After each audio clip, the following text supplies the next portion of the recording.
আসসালামু আলাইকুম। আমি Tanvir Tamim, department of software engineering of daffodil international university. এটা আমাদের সেকেন্ড টিউটোরিয়াল। এই টিউটোরিয়ালের মাধ্যমে আমরা শিখব কিভাবে একটি লুপ কাজ করতে হয় এবং কিউবেসিক থেকে কিভাবে একটি লুপ আমরা সি প্রোগ্রামিংয়ে কনভার্ট করব সেইগুলো নিয়ে আলাপ আলোচনা করব। তো অ্যাট ফার্স্ট আমাদের জানা দরকার আমরা লুপ কেন ইউজ করব। তো সেটা আমি বোঝাচ্ছি। এটা আমাদের কিউবেসিকের কম্পাইলার।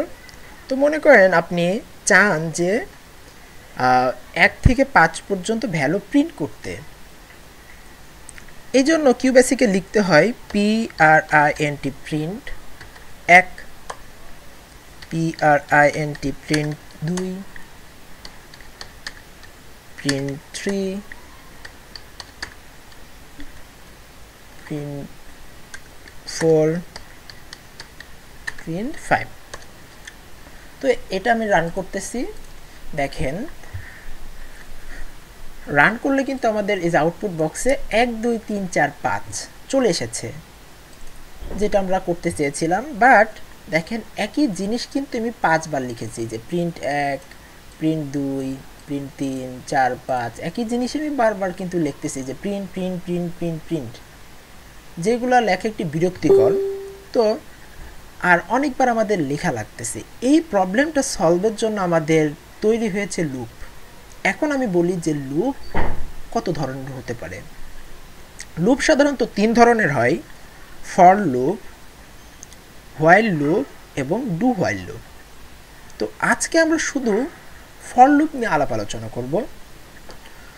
তো ফর লুপটা হচ্ছে তখনই আমরা ইউজ করব যখন আমি জানবো যে আমাদের লুপটি কত পর্যন্ত আমি ঘোরাবো।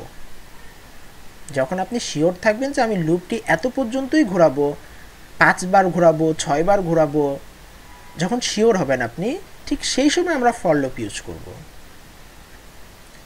আর একটু এখনই বলে দেই, আর হোয়াইল লুপটি ইউজ করব তখনই যখন আপনি জানবেন না বা বুঝতে পারবেন না যে লুপটি আমি কতবার ঘোরাবো, আপনি শিওর হবেন না, সেই ক্ষেত্রে আপনি ইউজ করবেন হোয়াইল লুপ। তো আমরা কাম ব্যাক করি ফর লুপে। ঠিক আমি ফর লুপ দ্বারাই এখন আমি 1 থেকে 5 পর্যন্ত ভ্যালু প্রিন্ট করব, সেটা আমরা একটু দেখে নেই। আমি এটি কেটে দিচ্ছি। প্রথমে আমি ফর লুপের যে স্ট্রাকচারটা সেটা আমি লিখি। প্রথমে আমাদের লিখতে হবে ফর, একটি ভেরিয়েবল দিতে হবে, দেওয়ার পরে একটি ইকুয়াল দিতে হবে। একটু আগে আমি বলেছিলাম যে কতবার আপনি লুপ ঘোরাবেন, যখন শিওর হবেন তখন আপনি ফর লুপ ইউজ করবেন। আমরা কিন্তু প্রিন্ট করতে যাচ্ছি 1 থেকে 5 পর্যন্ত। দেখেন 1 থেকে 5 কতবার হয়? 5 বার হয়।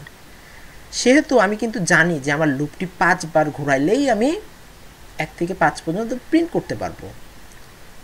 তো সেহেতু আমি লিখব 1 2 5। এখানে আমি 1 to 5 লিখেছি। আপনারা ইচ্ছা করলে 5 to 10, মানে আপনাদের যা ইচ্ছা সেটা আপনারা এখানে দিয়ে দিতে পারবেন, কোনো সমস্যা হবে না। এবং এখানে দেখেন আমাদের রেড কালিতে দেখাচ্ছে যে রং হয়েছে। এই কিউবেসিকে ফরের স্ট্রাকচারটা এখনও কমপ্লিট হয় নাই।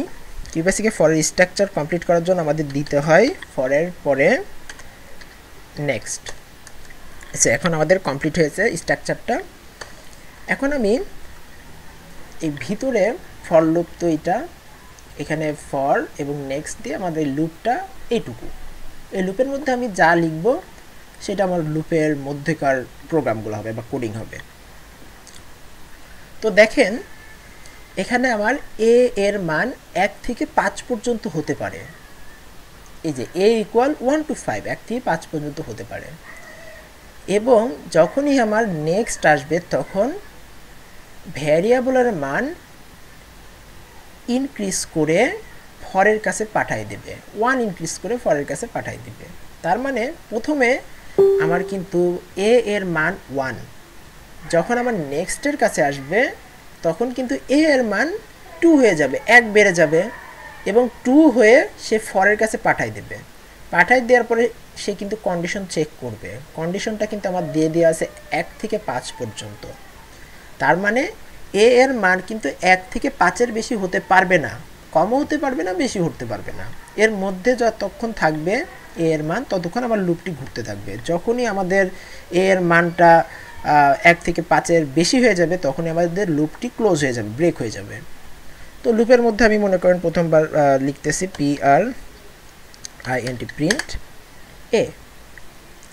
তো দেখেন প্রিন্টে আমি দিছি। এখন দেখেন আমাদের কিভাবে কাজ করবে আমি একটু আগে থেকে বলি। প্রথমে ফর এ ইকুয়াল 1 to 5, মানে ফরের মান প্রথমে 1, তার মানে প্রিন্ট এ কত হবে?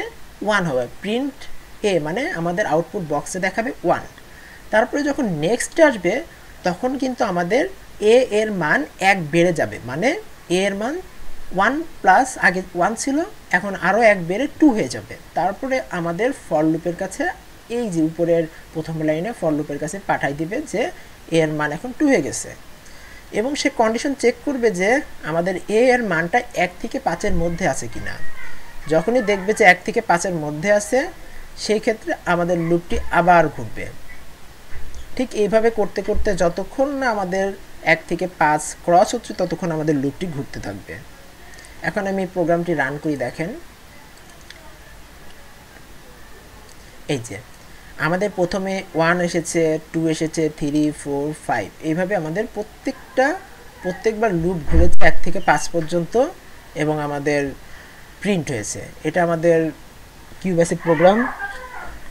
তো এখন আমি এটাকেই সেম প্রোগ্রামটাই আমি ফর লুপে সি প্রোগ্রামিং আমরা লিখব। এটা আমাদের সি প্রোগ্রামিংয়ের কম্পাইলার কোড ব্লকস। প্রথমে একটি নিউ ট্যাব আমি ওপেন করে নিই, Ctrl+Shift+N দিলেও হবে, আবার আপনারা ফাইল থেকে নিউ এমটি ফাইল দিয়ে করলেও হবে। তো ওপেন করার সাথে সাথে আপনারা ফাইলটা সেভ করে নেবেন, Ctrl+S, ইচ্ছা মতো আপনাদের নাম দিয়ে দিবেন ফলো।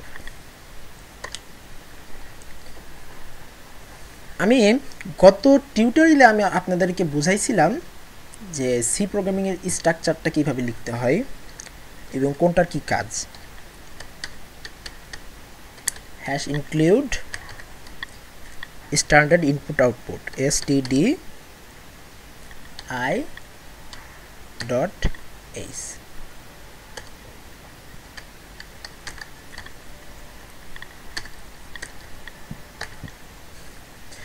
এখন যেমন দেখেন আপনাদের আর একটু সহজ করে দেই। কিউবেসিকে যেমন আমরা করেছিলাম যে, সরি এখানে একটু প্রবলেম হচ্ছে, যাই হোক, কিউবেসিকে আমাদের যেমন প্রথমে লিখেছিলাম ফর 1 ইকুয়াল 1 to 5। তার মানে কি হয়? তার মানে যে কিউবেসিকে এ এর মান 1 থেকে 5 পর্যন্ত, এ একটি ভেরিয়েবল। ঠিক সেরকম গত টিউটোরিয়ালে আমরা বলেছিলাম যে প্রত্যেকটা ভেরিয়েবল কিন্তু আমাদের সি প্রোগ্রামিংয়ে ডিক্লেয়ার করতে হবে যে সেটা কোন টাইপের ভেরিয়েবল। ঠিক সেরকম আমি ধরে নিলাম একটি ভেরিয়েবল ইন্টিজার টাইপ। গত ক্লাসে বলেছিলাম ইন্টিজার টাইপ সেই ধরনের ভেরিয়েবল যেগুলো পূর্ণ সংখ্যা। ধরে নিলাম ইন্টিজার এ, আর প্রত্যেকটা লাইন শেষ হওয়ার পরে আমাদের সেমিকলন ইউজ করতে হবে সি প্রোগ্রামিংয়ে। এখন আমি ফর লুপটি লিখব। প্রথমে আমি লুপটা লিখতেছি, তারপর আপনাদেরকে বোঝাবো। ফর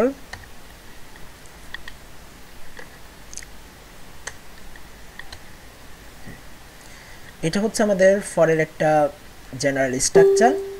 ফর লেখার পরে দুইটি প্যারেনথেসিস আমরা দিছি, মানে ফার্স্ট ব্র্যাকেট দিছি। তো এই ফার্স্ট ব্র্যাকেটের মধ্যে আমাদের 3টা প্যারামিটার থাকবে। 3টা প্যারামিটার বলতে 3টা ভাগ থাকবে, মানে 3টা পার্ট থাকবে। প্রথম পার্টে থাকবে ভ্যালু, দ্বিতীয় পার্টে থাকবে কন্ডিশন, এবং তৃতীয় পার্টে থাকবে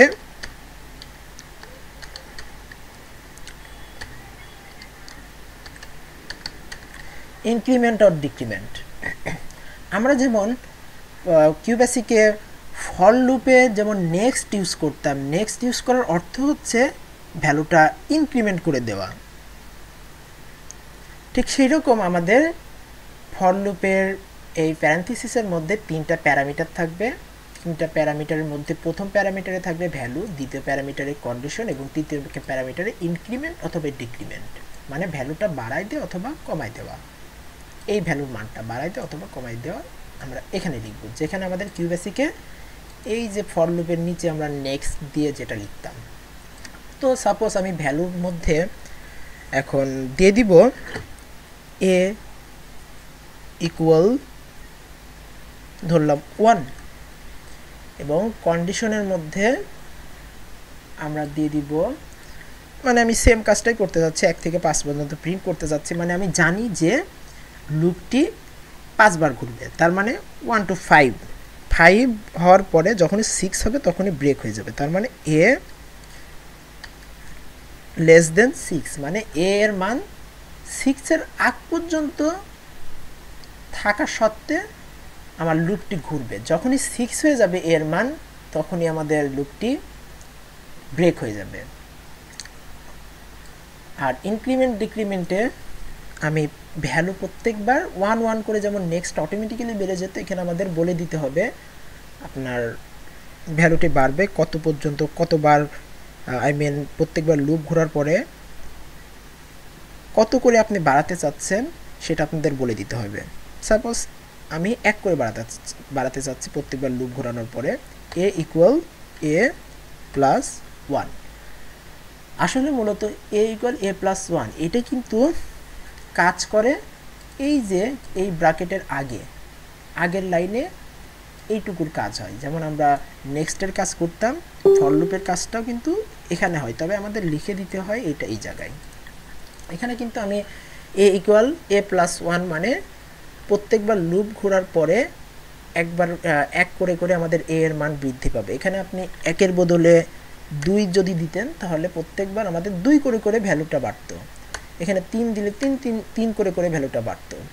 এবং এ ইকুয়াল এ প্লাস 1 এটাকে আমাদের এ প্লাস প্লাসও করেও লেখা যায়। তার মানে আপনি যদি এই জায়গায় এ প্লাস প্লাস লিখতেন তবুও কোনো সমস্যা হতো না। তো আপনারা এ প্লাস প্লাস দিয়ে ট্রাই করে দেখেন। আমি এ ইকুয়াল এ প্লাস 1 দিয়ে করতেছি। এখন আমাদের কাজ হচ্ছে এ এর ভ্যালুটা প্রিন্ট করা। আমরা যেরকম কিউবেসিকে করেছিলাম প্রিন্ট এ, ঠিক সেরকম আমরা সি প্রোগ্রামিং এখন প্রিন্ট করব। PRINT এফটা কেন ইউজ করে আমরা কিন্তু বলে দিয়েছিলাম গত টিউটোরিয়ালে। এফ অর্থ ফরম্যাট, মানে প্রিন্ট ফরম্যাট।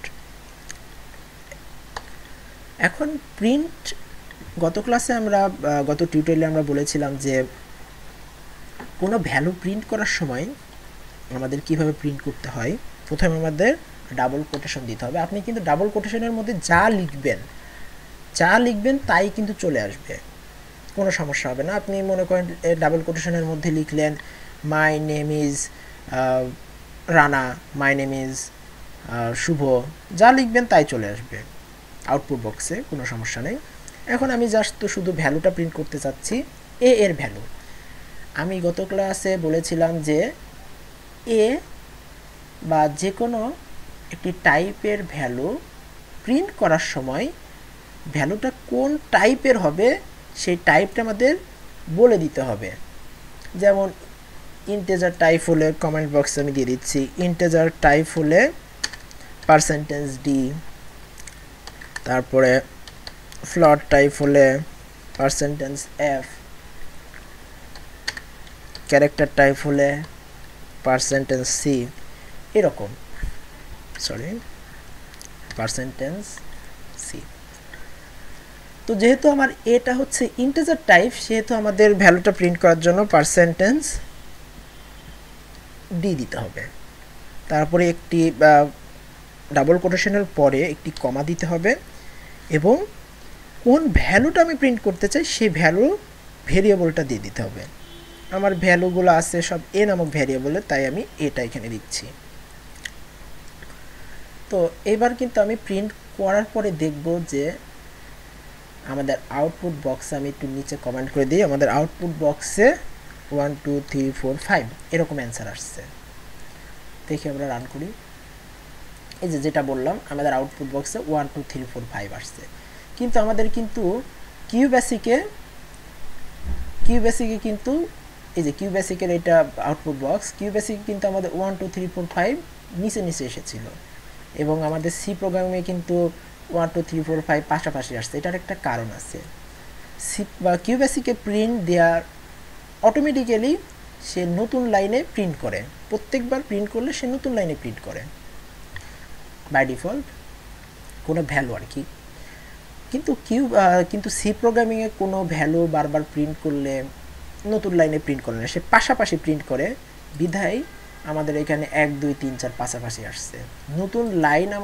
নতুন লাইনে কোনো কিছু প্রিন্ট করতে গেলে আমাদের একটি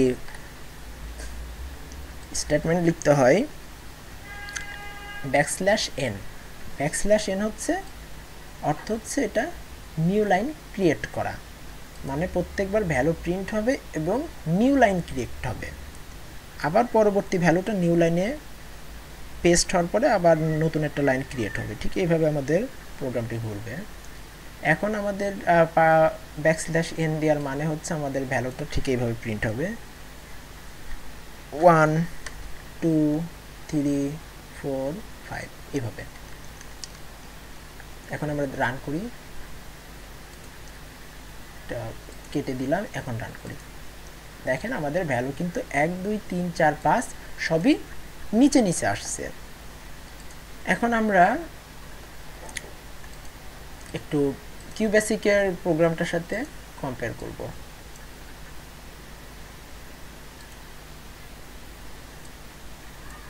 এই যে আমাদের দেখেন যে কিউবেসিকে প্রথমে ফর কোনো ভেরিয়েবল ডিক্লেয়ার করা লাগে না, এই জন্য ডিরেক্ট এ লিখে দিয়েছি আমরা, এবং কন্ডিশন দিয়ে দিছি যে কত থেকে কত পর্যন্ত ঘুরবে। তারপর আমরা পরের লাইনে প্রিন্ট দিছি এবং নেক্সট দিছি। নেক্সট দেওয়ার অর্থ হচ্ছে সে ভ্যালুটা ইনক্রিমেন্ট করে বাড়াই দিয়ে আবার ফরের কাছে পাঠিয়ে দিচ্ছে। ঠিক সেই রকম করে আমাদের সি প্রোগ্রামিং স্ট্রাকচারটা আমাদের লিখতে হচ্ছে #include studio.h। তারপর মেইন ফাংশনের মধ্যে আমাদের কোন টাইপের ভেরিয়েবল সেটা আগে ডিক্লেয়ার করতে হচ্ছে, যেটা কিউবেসিকে করা লাগতো না। তারপরে আমাদের ফর লুপের মধ্যে ফর লুপের যে প্যারেন্থিসিস বা ফার্স্ট ব্র্যাকেট, সেই ফার্স্ট ব্র্যাকেটের মধ্যে আমাদের 3টা প্যারামিটার বা 3টা পার্ট আছে। প্রথম পার্টে আমাদের ভ্যালু দিতে হবে, দ্বিতীয় পার্টে আমাদের কন্ডিশনটা, তৃতীয় পার্টে আমাদের ইনক্রিমেন্ট অথবা ডিক্রিমেন্ট, যে কাজটা আমাদের নেক্সট করতো, কিউবেসিকে নেক্সট করতো। আর তার ফর লুপের মধ্যে আমরা প্রিন্ট করে দিয়েছি ডাবল কোটেশনের মধ্যে %d দিয়েছি, তার কারণ হচ্ছে ভ্যারিয়েবলটা ইন্টিজার টাইপের ভ্যারিয়েবল। আর \n দেওয়ার অর্থ হচ্ছে প্রত্যেকবার আমাদের প্রিন্ট করবে নিউ লাইনে, আর যে ভেরিয়েবল থেকে আমাদের ভ্যালুটা এখানে আসবে সেই ভেরিয়েবলটা হচ্ছে a। আর প্রত্যেকটা লাইন শেষ হওয়ার পর আমাদের সেমিকলন ব্যবহার করতে হবে। তো আশা করি আপনারা প্র্যাকটিস করবেন, প্র্যাকটিস করলে ফর লুপটা খুবই ইজি।